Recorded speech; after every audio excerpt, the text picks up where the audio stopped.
박지원 의원이 국회의장 선거 과반수 확보 실패 직후 SNS를 통해 심경을 밝혔는데요. 결과를 받아들이고 화합을 다짐한 메시지였습니다. 이야기를 나눠보도록 하겠습니다. 자, 먼저 민심 바로미터, 구라미터 아닌 리얼미터 이택수 대표님 오랜만에 박수로 모시겠습니다. 네. 안녕하세요. 네, 반갑습니다.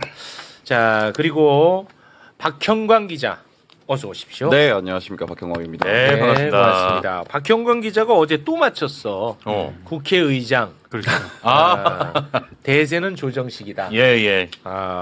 과반을 넘었죠. 말씀하신 대로 네. 조정식 의원이 국회의장으로 선출이 이제 됐습니다. 네. 아직 뭐 결과는 또 표결이 남아 있으니까 결론은 아직 안 지어졌지만 어찌됐든 어제 가장 그 체육 앵커가 가장 당황하셨죠? 아니 당황한 건 아니고 당황할 건 없고 네. 좀 마음이 쓰였다는 거지. 이제 박지원 의원님이 연세가 많으니까 그렇죠. 다른 건 없죠. 연세가. 근데 너무나 다행스럽게도 박지원 의원님이 밝아. 맞아요. 페이북에 또 글을 올리셨더라고. 예. 예, 글을 좀 소개를 해줄까요? 자, 여러분들 특히 기자분들께서 후보자 연설 멋있었다. 민심 당심과 다른 선거 결과에 대한 소감을 묻습니다. 패배하고 변명, 잔소리하면 바보입니다. 저 박지원의 일상으로 돌아가고 민주당과 이재명 대통령께 더 충성하는 평 의원이 됩니다. 네, 밝아. 예. 네, 국민께 충성하셔야지 왜 또 저렇게 썼어. 조금 아쉽네요. 네. 조정식 의원한테는 안 된다 확실히 맞지? 맞잖아. 좀 아쉽잖아. 아니 국민들한테 충성을 해야지. 그 약간의 차이가 또 이 결과의 차이가 있었잖아요. 혼내려고. 밝아 우리 의원님. 그래도 조금 뭐. 아쉽습니다. 예. 네. 그래도 밝아서 다행입니다. 충성 맹세로 근황을 전한 박 의원의 행보는 노련하지만 이제 시선은 부산으로 향합니다. 하정우의 전문성과 대비되는 한동훈의 디테일 부족. 부산 민심은 과연 누구의 손을 들어줄까요? 자, 그러면 이제 보궐선거 이야기를 좀 한번 해보겠습니다. 부산 북구가 무조건 먼저 부산 북구가 붙어간다 알았지? 중요합니다 정말. AI 전문가 하정우 수석이 출마했고 그리고 윤석열의 후배 예. 한동훈이가 출마했죠. 부산에 누가 필요한지 우리 부산 시민분들이 냉정하게 좀 판단을 해 주셨으면 좋겠다는 바람으로 영상을 하나 좀 만들어 봤어요. 네. 이 영상 이 부산 북구에 좀 도달했으면 좋겠습니다. 여러분 그냥 누구를 선택하라는 게 아니에요. 그냥 냉정하게 판단을 해달라는 겁니다. 영상 딱 보고. 네, 딱 보고. 예. 너도 솔직히 너 물론 유권자는 아니지만 너가 보고 한번 판단해 줄래? 판단할게요. 예. 근데 대신에 냉정하게 할 수 있지. 예, 냉정하게 갑니다. 보겠습니다. 하정우 후보가 AI 관련한 업무를 했던 사람이죠. 그런데 항만에서의 피지컬 AI나 무슨 핵반 시스템 이런 걸 얘기하죠. 부산 북구에 항만이 있습니까? 항만 없지요. 물론 낙동강 있긴 하지만 그럼 이렇게 묻겠습니다. 엔비디아 GPU는 대만에 있는 TSMC 팹에서 다 만듭니다. 그럼 그 GPU 대만에서 다 씁니까? 항만 AI라고 해서 항만 AI와 관련된 기술을 그러면은 한국에서만 만듭니까? 아니죠. 부산 북구에 피지컬 AI를 도입하면 부산에 있는 근로자들은 직을 잃게 됩니다. 핵심은 부산 전체적으로 봤을 때 어디에서 어떤 인재를 어떻게 잘 키우느냐 그리고 이런 것들이 잘 연결이 돼서 시너지가 나고 효과가 나올 거냐 이런 관점에서 봐야 되는 거지. 그냥 자기가 잘하는 것 얘기해놓고 그 다음에 이 지역의 실정과 관계없이 그걸 그냥 끼워 맞추겠다는 것 그런 정치로서 부산 북구갑의 현실적인 삶의 질을 발전시킬 수가 없습니다. 저는 기본적으로 AI라고 하는 거는 범용 기술입니다. 그래서 단절적으로 볼 게 아니라 어떻게 잘 융합시킬 거고 그 융합의 효과를 내기 위해서 어떤 방법론이 가장 중요하냐 이런 측면에서 저는 지난 10여 년간 그런 전략만 짜 왔습니다. 만약에 제가 정권을 잡아서 저는 그런 일을 맡겼을 것 같아요. 이분에게. 이분은 AI에 대해서 인사이트를 크게 갖고 계신 분이고 거기에 설명할 만한 정치적인 능력을 갖고 계신 분들이더라고요. 자, 일단 한동훈 유권자는 하정우를 선택했거든요. 한동훈 유권자는 하정우 지가 다 얘기했잖아. 아니, 그렇게 나는 그냥 물어보는 거야. 자, 한동훈 유권자는 영상을 보시고 하정우를 선택을 하셨습니다. 예. 존중하고요. 한 표. 네. 물론 유권자는 아니지만 너는 그러면 아 이게 뭐 영상만 보면 다 아는 건데. 아, 그래? 아 이게 알맹이가 없잖아. 씨는. 이 영상 좀 많이 보셨으면 좋겠네. 그렇습니다. 예. 마지막에 저 유권자분께서 정리를 하셨네요. 정권자 한동훈 씨가 네. 딱 네. 정리해 정책 대결을 기대했건만 부산 시민들이 목격한 건 한동훈의 공감 능력 부재였습니다. 넘어진 기자를 쓱 쳐다보기만 한 한동훈 후보의 태도가 선거판에 어떤 역풍을 불러올지 두고 봐야겠군요. 제가 봤을 때는 저 이제 뭐 후보가 어떤 생각을 가지고 있는지를 보여주는 영상이니까 예. 저 영상을 보는 것도 좋지만 네. 그 왜 KBS 기자가 낙상하는데 그걸 지켜보고만 있는 한동훈 네. 그 영상을 한번 더 보는 게 좋을 것 같아요. 왜? 한 번 더 봐? 왜냐하면 어. 지금 약간 국갑에 네. 선거가 매일매일 분위기가 달라지지 않습니까? 네. 네네. 저 계속 매일매일 체크를 하는데 네. 국갑의 분위기가 좀 반전되고 있습니다. 진짜? 네, 그래서 제가 이게 한동훈 후보의 어떤 분위기를 네. 제일 잘 알려면 누구한테 네. 물어봐야 되냐? 네. 친한 같은데 친한 아닌 뭐 이제 친한이 될 수도 있는 뭐 네. 그런 후보들한테 물어봐야 돼요. 왜냐면 네. 물리적으로 친한으로 결합이 돼 있지만 화학적으로는 결합이 안 돼 있어서 언제든지 한동훈이 안 될 것 같으면은 빠져나올 수 있는 의원들. 네네. 제가 물어봤죠. 예. 그러니까 네. 그렇게 얘기하더라고요. 한동훈 안 될 것 같다. 왜? 그 제일 결정적인 게 결정적인 게. 카메라 낙상. 때. 카메라 감독. 카메라 기자. 야, 이거 다시 한번 튼다. 내 했잖아. 핵심 된다니까. 이거 흥분할 법해.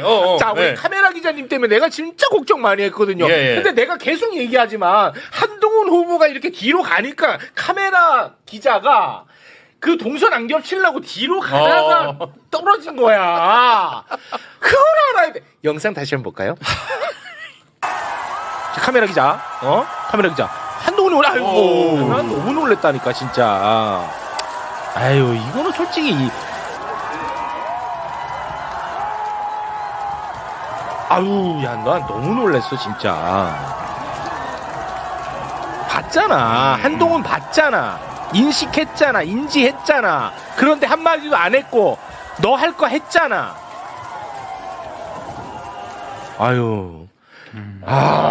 이제 그런 평가를 네. 합니다. 이거 한동훈이 후보 막판까지 선거 막판까지 결정적으로 영향을 미칠 거다. 그러니까 이게 그래요. 어떻게 보면은 되게 서글픈 현실인 건데 사람들이 후보의 정책을 보고 네네. 이 후보에 대해서 판단을 해야 되는데 네. 이 장면을 보고 네. 한동훈 위기의 인간 본성이 나온다. 그렇지. 예, 그건 현명한 거야. 그 주민들이 그대로 그걸 받아들이더라고요. 그러니까 그건 현명한 거예요. 이게 뭔데 한동훈 캠프에서도 뭐라고 못하는 게 네. 하정우 후보 손털기 논란을 얼마나 공격했습니까? 그건 난리 쳤잖아요. 그러니까 이거 본인들도 별말 할 수 없는 부분이에요. 네. 그래서 이게 되게 웃긴 게 뭐냐면 마음이 떠나니까 네. 다른 것도 나빠 다 나쁘면 왜요?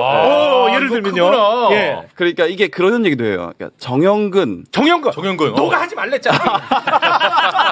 그거 다 정리됐잖아. 왜 정영근 왜? 뭐야? 정영근이 후원회장. 국갑에서 먹힌다고 했잖아요. 예. 근데 약간 뭐랄까 샤이 반 정영근이라고 해야 될까요? 예. 정영근을 싫어하는데 말 안 했던 사람들. 고문당할까봐 말 못하는 거지. 이제 다시 지역에다가 연락을 한답니다. 정영근 별로다.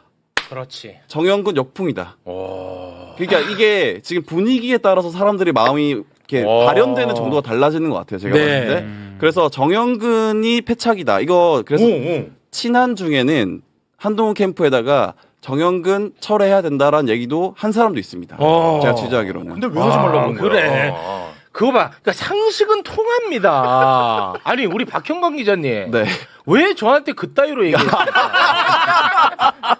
아니 상식은 통해요. 그냥 그 시점이었잖아요. 부산 시민에 대한 모독입니다. 그거는. 네, 제가 반성하고 있고 예. 그 시점에서는 그게 통한다라고 많이들 생각을 했기 때문에 네. 그랬고 지금은 사실 그게 또 어떻게 보면 최욱 MC님의 영향력 아닌가. 아니 부산은요 민주화 도시예요. 그렇죠. 이게 부산 시민에 대한 모독입니다. 그것은. 맞습니다. 부산 진짜 살아있네 막. 그래서 실제로 그 한동훈 캠프에서 그러니까 부산 지역에 있는 분들한테 도움을 요청할 거 아닙니까? 조금이라도 인연이 있고 하면은. 네. 근데 그 정영근 때문에 안 간다라는 사람들이 맞습니다. 있어요. 왜냐하면 이게 중앙 정치에서 바로 영향을 미치거든요. 맞습니다. 지역에는 한정적으로 좋을 수도 있을지 모르겠지만 네. 중앙 정치하는 의원들에게는 굉장히 큰 타격입니다. 그렇습니다. 상식이지. 만약에 진짜 내가 한동훈 캠프에 있는 사람이야.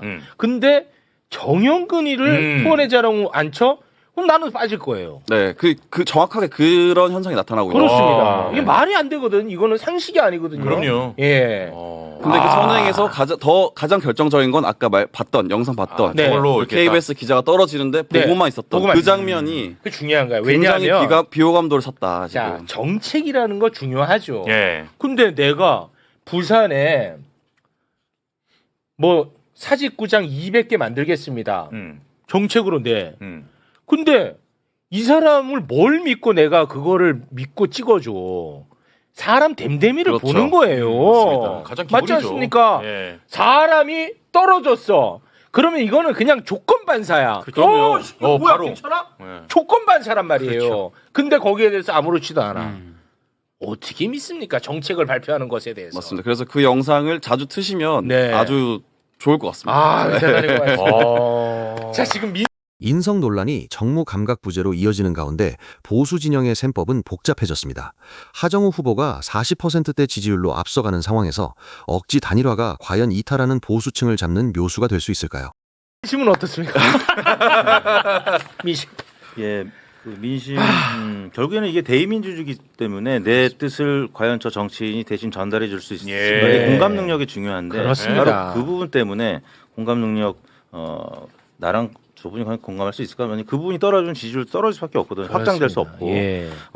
그럼에도 불구하고 지금 박민식 후보보다 높은 한동훈 후보 지지율이 계속 발표가 되고 있는데 네. 예, 최근 한국 갤럽 조사가 있었고요. 또 한국 한국 리서치 갤럽. 조사가 있었는데 일단 네. 준비한 화면은 4페이지에 있는 한국 갤럽이 5월 10일, 13일 조사한 건데 하정 후보는 계속 어느 조사나 1위를 달리고 있습니다. 대략 40% 안팎. 저희 리얼미터도 했었을 때 43%가량 나왔었고요. 네. 갤럽 조사에서는 39%. 그 다음이 한동훈 후보 29%, 박민식 후보 21%. 한 8%포인트 격차고 저희 리얼미터는 한 5%포인트 격차. 추세는 대략 비슷한데 그런데 이제 한국 리서치 조사는 제가 전에 한번 화면을 보여드린 적이 있는데 여기는 격차가 좀 더 크게 나타나는데 공통적인 질문지의 공통 분모는 뭐냐면 한동훈 후보 바로 다음에 전 국민의힘 대표라는 얘기 수식을 꼭 넣어요. 네. 한동훈 후보가 높은 여론조사 결과를 네. 보면은 아직도? 그래서 그 전 국민의힘 대표를 빼면 네. 박민식 후보가 또 높게 나오고요. 네, 네. 그래서 그런 여론조사 설문 구성 때문에 좀 그런데 뭐 여하튼 한동훈 후보가 지금 약간은 높게 나오나 두 분 합쳐도 지금은 이제 50%가 안 되는 조사 결과들이 나오고 있고 하정 후보는 40% 안팎으로 다자구도를 하든 아니면 양자구도를 하든 하정 후보가 다 이기는 것으로 나오고 있습니다. 네. 지금 이거 다자구도에서 어찌됐든 그 보수 진영의 후보들이 하정우 후보를 못 이기다 보니까 이 지역구에서 그 단일화 압력이 좀 세지던데. 그렇죠. 이제 사실은 어제 제가 말씀드렸잖아요. 이제 네. 물밑에서 국민의힘에서도 네. 단일화해야 된다라는 얘기가 나오고 있다. 나오더라고요. 박형준 시장도 그 한동훈과 박민식 단일화해라 이런 얘기도 했었고 여기 단일화의 가장 걸림돌이 뭔지 아세요? 그 정영근입니다. 왜냐하면 이제 박민식 후보와 정영근 네, 경쟁자죠. 굉장히 경쟁자였고 그렇죠. 사이가 굉장히 안 좋아요. 예. 그래서 그런 평가가 나옵니다. 박민식과 단일화를 하려면 한동훈이 정영근을 철회해야 된다. 네, 저는 할 수도 있다고 봐요. 그렇게 되면. 저도 그래서 할 수도 있다고 봅니다. 예. 네, 그래서 아마 단일화 논의가 본격적으로 진행될 수도 있다. 아. 물론 뭐 단일화한다고 모든 표가 다 한쪽으로 그렇죠. 가는 건 그렇죠. 아니지만 네. 그래도 또 그게 하나의 뭐 촉매제가 돼가지고 또 바람이 불까봐 나는 좀 그런 게 좀 두려움이 있거든요 개인적으로는. 근데 이제 그 민주당 입장에서 이게 그 하정우 후보 입장에서도 이제 지금 좀 안정기에 접어들어서 초반엔 조금 삐그덕하는 부분이 있었는데 그 굉장히 지금 잘 되고 지지율을 상승시키고 있다. 네. 그래서 안정세에 접어들었다. 그래서 네. 혼자 힘으로도 충분히 돌파할 수 있다라는 분위기가 좀 있습니다. 네, 알겠습니다. 단일화 압박이 거세지는 와중에 정치를 진흙탕으로 만드는 저열한 마타도어가 등장했습니다. 30년 전 정파적 갈등을 폭행으로 둔갑시킨 김재섭 의원의 주장은 팩트 앞에 무너질 수밖에 없는 명백한 구태입니다. 자, 그리고요, 서울시장 후보 이야기 아주 짧게 좀 해야 돼요. 이게 네. 지금 언론을 보면 정원호로 지금 도배가 되고 네. 있습니다. 김재섭의 네거티브가 계속되고 있는데요. 요 이야기를 좀 정리를 하고 가야 될 것 같아요. 안 그러면 이게 계속 커져. 예. 예. 정원호 이것도 내가 그냥 있는 그대로만 내가 소개할게. 예. 그냥 너 유권자인가? 저는 유권자죠. 유권자 한 유권자죠. 사람으로서 평가를 예. 한번 해주세요. 네. 냉철하게. 정원호 후보는요, 1995년 폭행 혐의로 벌금 300만 원을 냈습니다. 네. 이 정원 후보는 이 사건과 관련해서 5.18에 대한 인식 차이로 민자당 당시 민자당 소속 의원 보좌관과 다툼이 있었다라고 해명을 해왔습니다. 그리고 반성한다, 부끄럽다. 네. 그런데 김재섭이가요, 이 사건은 5.18에 대한 인식차로 다툼이 있었던 사건이 아니다 라면서 새로운 의혹 제기를 하고 나섰는데 김재섭의 모습 이어폰 착용해 주시고 영상으로 잠깐 보고 오겠습니다. 술자리에서 카페 주인에게 여 종업원과의 외박을 강요하고 이를 거절하는 주인을 협박하였으며 정 후보를 제지하는 시민을 폭행하고 출동한 경찰관마저 폭행한 끔찍한 사건이었습니다. 5.18에 대한 인식 차이로 다툼이 있었던 게 아니고 여종업원과의 외박을 강요하면서 폭행을 행사했다. 아주 뭐 끔찍한 이야기입니다. 이게 그냥 뭐 밑도 끝도 없이 얘기한 건 아니고 근거를 제시를 했어요. 그 근거가 뭐냐? 1995년 양천구의회 회의록입니다. 네. 그 회의록을 좀 소개를 해주시겠습니까? 장행일 구의원, 뭐 무소속 그때는 정당이 그 기초의원은 정당 소속이 아니니까요. 장행일 구의원이 비서실장과 비서가 카페에서 술을 15만 원 상당 마신 뒤 카페 주인에게 여종업원과 외박을 요구했으나 주인이 이를 거절하자 비서실장과 비서는 앞으로 영업을 다 해먹을 것이냐는 등으로 협박을 하면서 주인과 말다툼을 하던 중에 옆 좌석에서 술을 마시고 있던 모 의원의 비서관이라는 손님이 이를 만류하자 구청장의 비서실장과 비서는 모 의원의 비서관에게 비서관이면 최고냐 하면서 폭행을 가했다라고 주장을 했다. 이건 장행일 당시 구의원의 일방적인 주장입니다. 그렇습니다. 자, 이것은 정원호와 정치적으로 대척점에 있는 한 정치인의 일방적 주장이 기록된 거야. 예. 그럼 이것은 주장이지만 사실일 수도 있고 사실이 아닐 수도 있잖아. 예. 그렇지 않습니까? 네. 내가 최영진은 쓰레기다 라고 의회에서 얘기했으면 그걸 속기록으로 남기는 거야. 속기록 남기죠. 그럼 쓰레기일 수도 있고 아닐 수도 있잖아. 아니죠. 그러니까 그럴 수 있잖아. 그렇죠. 예. 그러면 우리는 다른 객관적인 자료를 봐야 되는 거예요. 그게 중요하죠. 그렇습니다. 그렇죠. 예. 당시에도 이게 언론 보도가 됐어요. 당시에도 예. 조선일보 당시의 보도 소개해 주세요. 95년 10월 13일자에 국회의원 비서관에 합석하자는 제의를 받고 같이 술을 마시던 중 6.27 지방선거 등 정치 문제로 말다툼을 벌이다 피해자의 안면을 주먹으로 수차례 때려 전치 2주의 부상을 입힌 혐의를 받고 있다. 자, 이거는 당시 조선일보의 보도야. 예. 정원호의 주장하고 같지? 그렇죠. 당시 한겨레 보도까지만 소개해 주세요. 네, 역시 한겨레도 피해자와 합석해 술을 마시던 중 6.27 선거와 5.18 문제로 말다툼을 하다 피해자를 때려 전치 2주의 상처를 입힌 혐의를 받고 있다. 거의 비슷합니다. 자, 정원호의 주장하고 같지? 자, 그리고 네. 어찌됐든 300만 원 벌금 물었으니까 판결문이 있을 거 아니야. 그렇죠. 판결문 소개해 주세요. 네. 1995년 10월 11일 23시 40분경 서울 어떤 소재 모 카페에서 술을 마시던 중 땡땡당 소속 국회의원 비서관의 피해자 누구와 함께 합석하여 정치관계 이야기 등을 나누다가 서로 정파가 다른 관계로 인성이 높아지면서 다툼이 되자 각 주먹과 발로 위 피해자의 얼굴 등을 수회 때리고 차서 위 피해자에게 요치 약 2주간의 구순 부자상 등의 상해를 가하고 이렇게 나와 있습니다. 있습니다. 폭행이 옳다는 게 아닙니다. 그렇죠. 네. 폭행은 범죄고 처벌 받았습니다. 예. 그거를 옹호하자는 것 결코 아니고요. 물론 당사자 후보도 반성한다고 얘기를 했습니다. 그러나 사실이 아닌 걸 갖고 이야기를 하면 안 된다는 거야. 나는 사실만 알려주고 싶은 거예요. 네.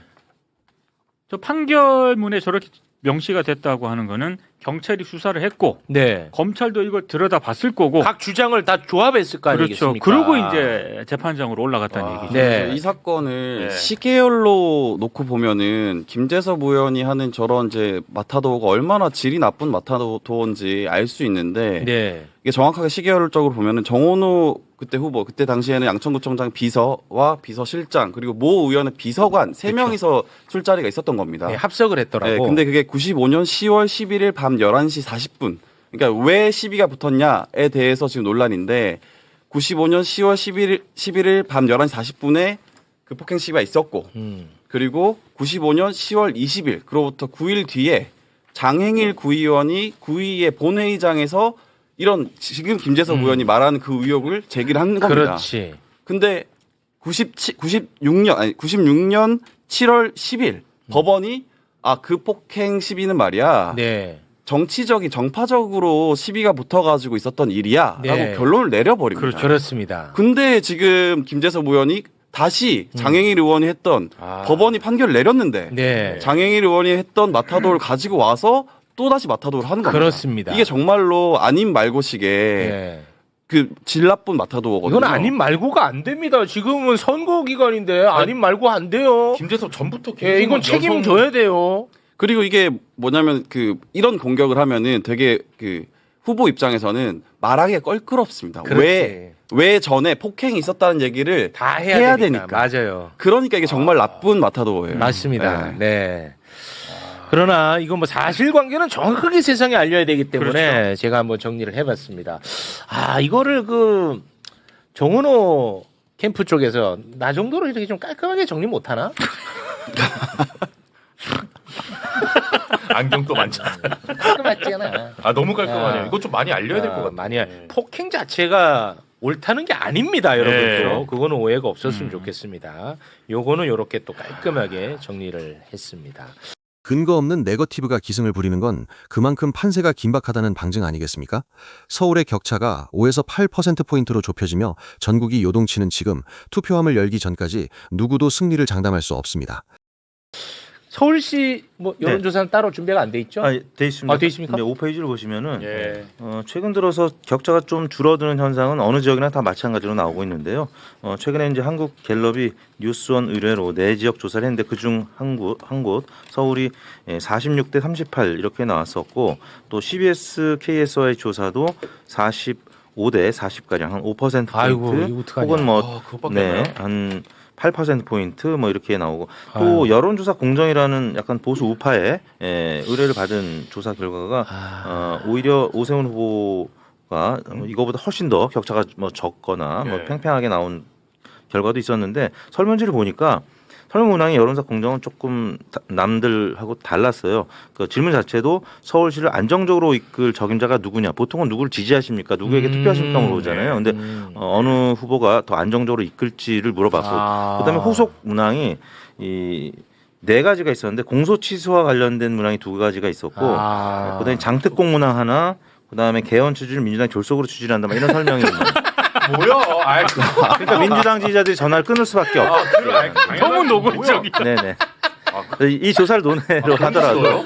근데 이런 조사 결과들이 막 보도가 되면 좀 영향을 받다 보니까 격차가 좀 줄어들어서 지난 5페이지 우측 이제 상단을 보시면은 이재명 후보조차도 지난 대선 때 47.33, 김문수 41.5 굉장히 격차가 생각보다 크지 않았었거든요. 그래서 서울도 역시 한 자릿수 격차로 갈라질 가능성이 있는데 6페이지 보시면 다른 지역들도 마찬가지입니다. 한국갤럽이 부산, 대구, 경남도 조사했는데 대략 이 기조입니다. 이재명 후보가 서울에서 47대 42로 이긴 것처럼 대략 한 5 내지 10%포인트 안팎으로 지금 약간 격차가 줄어든 이런 모습을 나타내고 있습니다. 긴장해야 됩니다. 네, 긴장해야 된다. 자, 우리 박형광 기자가 오늘 굉장히 열심히 취재한 게 있습니다.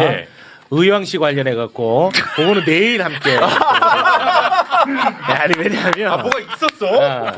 그 김용남 후보가 빨리 가셔야 돼. 알았지? 내일 해야 돼. 물어보지 그럼 먼저. 아니 가만히 있어. 어제부터 여기 박형남 기자 단독 원고가 가만히 계속 있어. 김용남 후보 빨리 가셔야 돼. 그래요? 알았지? 바쁜 분이 박형광 기자였습니다. 대단히 고맙습니다. 고맙습니다. 네. 김재섭 의원의 마타도어는 우리 정치의 얕은 수준을 증명합니다. 팩트보다 선동이 앞서고 정책보다 쇼가 우선인 현실이 참담합니다. 또한 이재명 정부의 성공을 말하며 뒤에선 발목 잡는 위선은 국민을 기만하는 행위일 뿐입니다. 정치는 결국 진실과 실력의 싸움이어야 합니다.